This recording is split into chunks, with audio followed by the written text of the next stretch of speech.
Hey, survivors. This is Gabriel Blythe, and...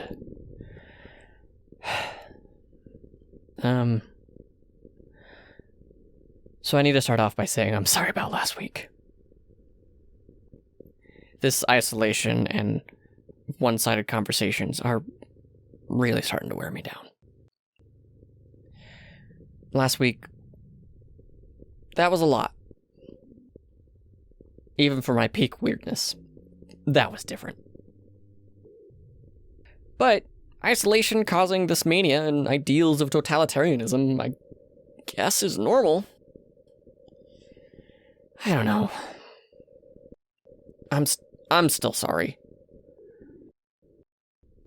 That was a lot that I put on you all of a sudden. And that wasn't fair of me. You know, I was just trying to get people together. Someone has to get this ball rolling, and I also realized that I started monologuing. I started reading a lot of philosophy and found myself just spiraling. You know how you read one book and you get so attuned to a character, you draw upon their traits and think, it'd be so cool if I was the same thing, if I was like them, or we're the same. Maybe I'm the only one to do it, but maybe you do it subconsciously. You read The Bard, and you kind of start saying these and thous. I don't know. It's a thing that I do, at least. And I started thinking about the importance of self. I would really like to pretend it never happened. I am legitimately scared that I scared you off. That wasn't my intention. But intent is very different from impact. I can't even really talk about what my intent was. Well, I was out of it. And I can't apologize enough. I feel like I need therapy just to get over my shame and embarrassment of all this nonsense that I said. You know a good one in the area?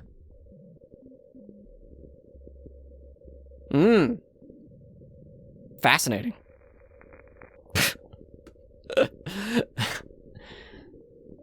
I'm glad we can move on like adults.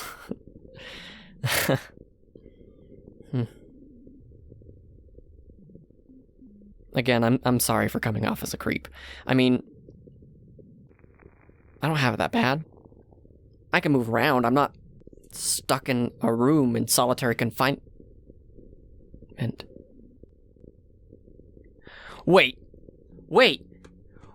I said wait! I've been looking in places that people can leave at any time. When the event happened, it didn't cause much damage. A few things fell over, but not buildings, nothing structural. So that means there are possibly people stuck in places that they wouldn't be able to leave. Like a prison. You following with me?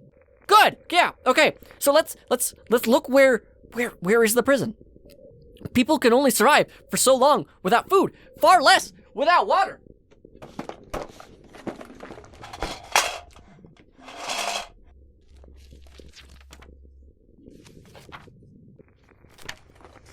So, I may have already missed my window. Okay, let's see. How far away is the prison?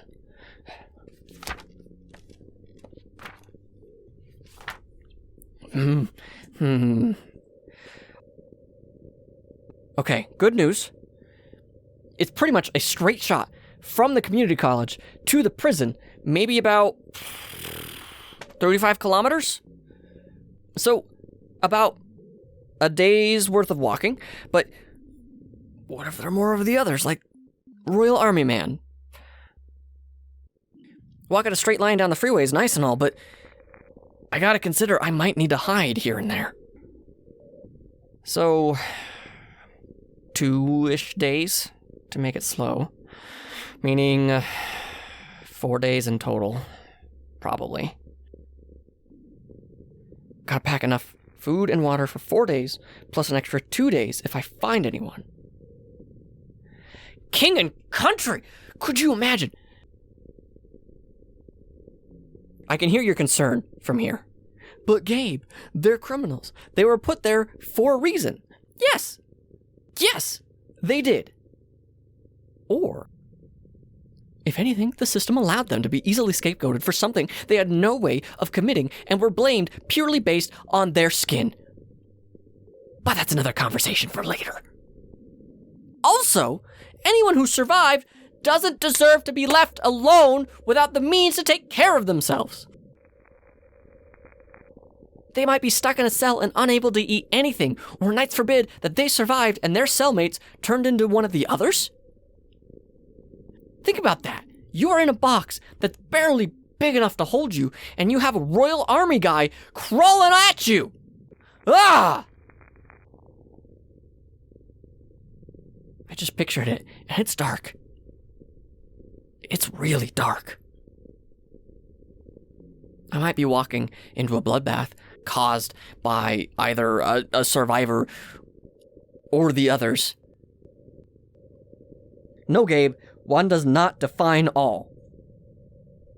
The Royal Army guy was a special case, right? The others, they just follow you around.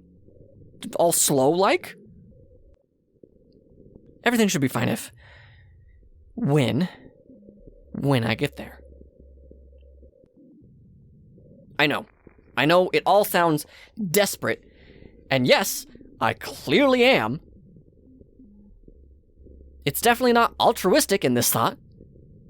It can be more than just me, though. Survivor Radio can have someone else chatting your ear off, or just listening for responses when I'm not awake. I can't listen to every frequency at all times. Oh, I'm getting nervous. I can't believe that this might be happening. Oh man, what's it been, like 4 weeks? Nah, it's gotta be a little longer than that. And now I can finally talk to someone. But what about you? Yeah. Okay, yeah, just in case you decided now was the time. First off, thanks for not thinking about last week. Appreciate that about you. But I'll still be on top of the college, standing there with my holiday lights. So you can hold down the fort while I go looking for people. Unless you're thinking getting people out of a locked cell is a bad idea, and I don't feel like that's an argument I could win right now. And it's a valid concern, but who knows why they're there and what they were in for. Unless you're more concerned about me because of everything else.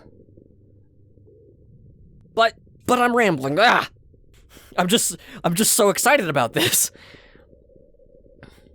I can do this. You can do this. Tomorrow, on top of the college, midday to sundown. Then, after that, I'm off to look for people.